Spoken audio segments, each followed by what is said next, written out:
benvinguts, benvingudes. Avui estic aquí amb la secretària d'Infància, Adolescència i Joventut, la Teresa Llorenç, i a la meva esquerra tinc l'Helena Lladós. També ens acompanya l'Helena Lladós, la directora de l'Institut Català de l'Acollida i l'Adopció, i també tenim aquí present a la sala la Isabel Carrasco, la directora de la Dgaia. Estem aquí també amb les famílies acollidores, que just sortim d'una reunió molt fructífera que hem tingut. I gràcies a tots i totes per venir. Us volíem parlar avui d'una problemàtica que tenim a Catalunya, que portem des del primer dia d'aquest nou govern, des del 12 d'agost del 2024, abordant de manera urgent, perquè trobem que és una situació que s'ha de solucionar el més aviat possible. I la situació a la que em refereixo és que avui a Catalunya hi ha 280 infants menors de 6 anys que estan vivint en centres residencials, centres d'acollida, en comptes en famílies d'acollida. 134 d'aquests nens són bebès de 0 a 2 anys. Aquests infants no poden estar per diversos motius amb les seves famílies d'origen, famílies biològiques, per problemes diversos. S'ha decretat el desemparament i mentre es valora la situació i es veu quina és la millor solució per a aquests nens, estan en aquests centres residencials. Això no vol desmerèixer la gran tasca que fan les treballadores i els treballadors als centres residencials, que donen una acollida a aquests infants i intenten acollir-los i fer que tinguin les millors condicions possibles. Però les mateixes treballadores i treballadors, així com l'evidència científica i totes les directrius d'organismes internacionals i la legalitat, indica que sobretot pels menors de 6 anys és primordial que visquin i creixin en un entorn familiar. És per això que la via que es promou és la via de les famílies d'acollida, famílies amb un acolliment temporal mentre es valora si la seva família biològica pot tornar a acollir aquests infants i, si no és el cas, es deriva a la via de l'adopció. Catalunya és la comunitat autònoma dins de l'estat espanyol amb el nombre més alt de nens i nenes menors de 6 anys en centres residencials. I això és una situació que trobem que no és acceptable i que hauria de canviar de nou, perquè aquests infants menors de 6 anys creixin en un entorn familiar que és òptim pel seu desenvolupament i pel seu benestar. En els últims anys hi ha hagut un agreujament d'aquesta situació. El número d'infants menors de 6 anys en centres residencials ha augmentat de 115 el 2018 fins a 280, que és el número que tenim avui en dia. I en paral·lel, el nombre de famílies d'acollida s'ha estancat en torn als 707, 787. Hi ha hagut un augment molt lleu i totalment insuficient per abordar, donar una solució a aquests infants. Aquests infants també val la pena recordar que han patit en la seva curta vida experiències molt difícils. Un 18% han patit maltractament físic, un 8% s'han vist exposats a un tema de violència masclista. És, per tant, necessari que des de les administracions públiques fem tot el que estigui a la nostra mà perquè la seva dramàtica situació o les dramàtiques situacions que han viscut tinguin un abordatge que doni el suport més gran per a aquests nens i nenes que, com ja us deia abans, passa per un acolliment familiar.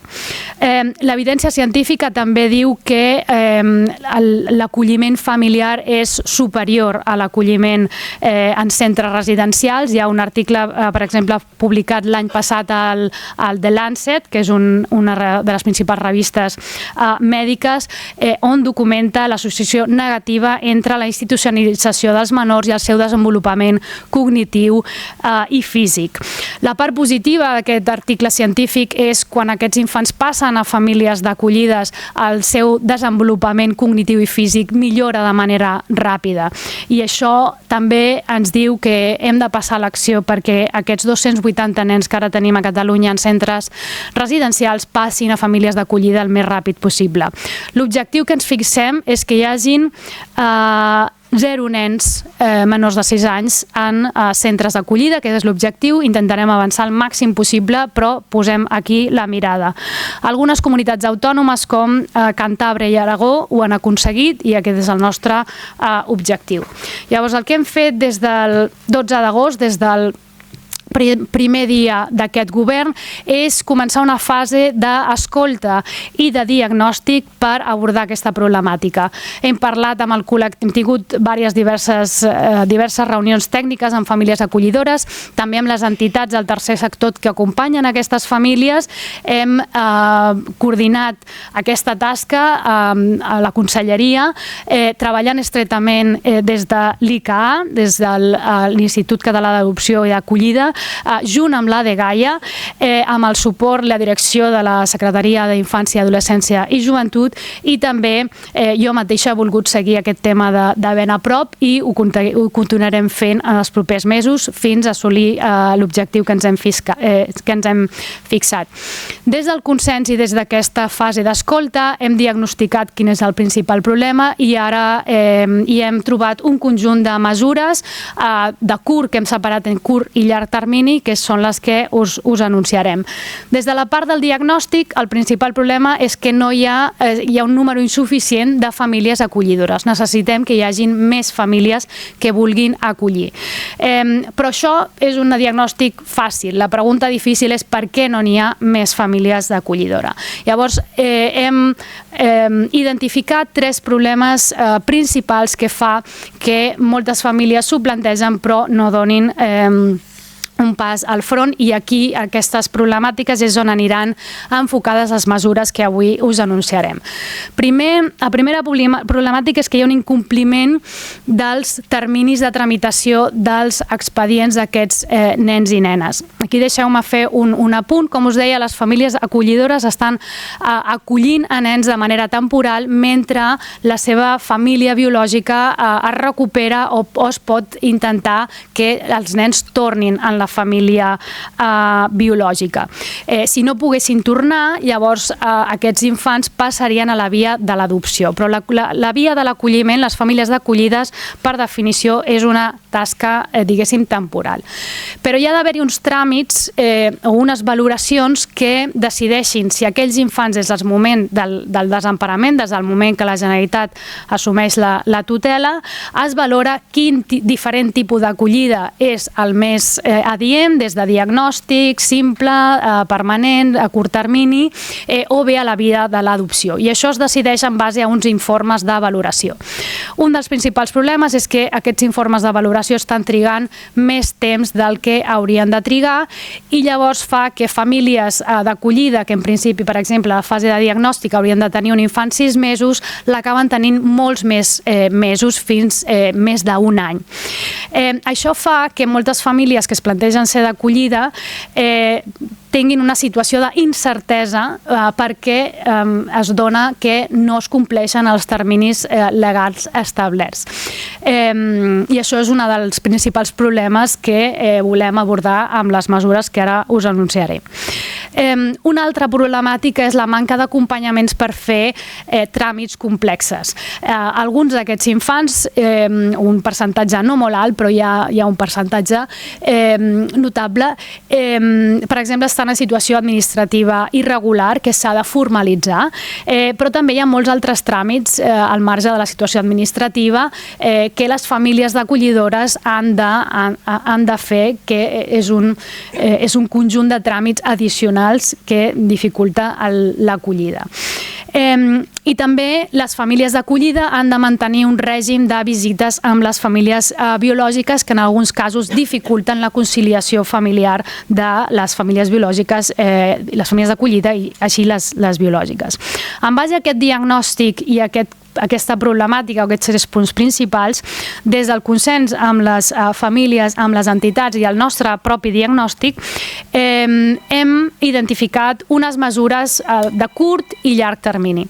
Les mesures de curt termini les posem en marxa de manera immediata i la principal mesura serà la contractació de 25 professionals destinats per tot el territori de Catalunya, a 9 punts del territori de Catalunya, amb l'objectiu de fer aquests informes de valoració en temps i complint els terminis legals. Això farà que les famílies redueixin en gran mesura la incertesa que tenen i l'administració començarà a complir els terminis que la llei i la normativa estableix. També contractarem suports addicionals per la tramitació de documentació necessària per aquests infants perquè les famílies tinguin un acompanyament a l'hora de fer tots aquests tràmits més burocràtics. També començarem, hem començat des del primer dia, una coordinació plena entre Dgaia i ICA amb tot aquest abordatge d'aquesta problemàtica i també amb una integració de les dades perquè el seguiment dels casos sigui exhaustiu des de l'administració i que l'administració vagi extremadament coordinada. I finalment també impulsarem accions de sensibilització i difusió per trobar més famílies acollidores i aquí també us demano la vostra complicitat per continuar i donar-li difusió perquè hem de transmetre a les famílies acollidores que la Generalitat i el Govern de la Generalitat farà tot el possible per acompanyar-les, però necessitem que hi hagin més famílies que s'engresquin i vulguin fer aquesta tasca i si després teniu oportunitat de parlar amb les famílies que ara són acollidores també us podran transmetre el gran valor de la seva tasca i com el creixement personal que també suposa això per les famílies i quan veus també l'impacte tan positiu que té a la vida d'uns infants que necessiten la nostra ajuda. També continuarem en un conjunt de mesures a mig termini. Volem buscar maneres de flexibilitzar el règim de visites a les famílies biològiques. Això vol dir flexibilitzar punts de trobada, flexibilitzar horaris, però sense voler renunciar a aquestes visites es donin perquè també és important fer aquesta tasca amb les famílies biològiques. Però el que volem és facilitar al màxim aquestes visites perquè no suposin un cost molt gran per les famílies acollidores, de nou perquè es puguin engrescar més famílies. També explorarem vies per millores fiscals i millores en termes de cotització a la seguretat social de famílies acollidores i establirem una taula de coordinació entre Generalitat, entitats i famílies acollidores per fer una avaluació constant d'aquestes mesures, veure com avancen i veure què més podem fer per resoldre aquesta problemàtica. Per resumir, tenim un repte que és la desinstitucionalització dels nens infants tutelats per la Generalitat de Catalunya, menors de 6 anys. Comencem avui aquesta estratègia. La mesura clau que creiem que pot ser de les més efectives és la contractació de 25 professionals ubicats en 9 equipaments que faran que l'administració pugui complir els terminis de valoració i maximitzar l'agilitat de l'administració. Invertirem 2,3 milions d'euros en aquest primer paquet de mesures de curt i mig termini. I en general, i com a títol de resum, el missatge clau és que la Generalitat està totalment compromesa en garantir que tots els nens i nenes tinguin un entorn familiar segur i que maximitzi el seu desenvolupament i el seu benestar emocional. I amb aquests nens i nenes que que han patit una situació dramàtica i s'han separat de les seves famílies biològiques, hem de redoblar els esforços amb aquests infants per assegurar-nos que tenen el millor entorn possible pel seu desenvolupament.